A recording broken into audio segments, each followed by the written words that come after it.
Syedaralun setelah ditemukannya jasad Emeril Khan Mumtaz alias Eril, putra sulung Gubernur Jawa Barat Ridwan Kamil di Bendungan Engelhard Bern, Swiss pada Rabu 8 Juni 2022 pagi waktu setempat. Ridwan Kamil pun meminta bertemu dengan Geraldine Beldi, sosok yang menemukan jenazah putra sulungnya pertama kali. Ridwan Kamil mengungkap sosok yang menemukan jenazah Eril di Bendungan Engelhard, Swiss. Dia adalah Geraldine Beldi yang berprofesi sebagai guru SD.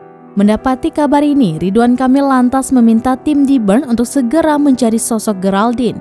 Pasalnya, Gubernur Jawa Barat itu ingin sekali bertemu dengan Geraldine sebelum ia bertolak ke Indonesia.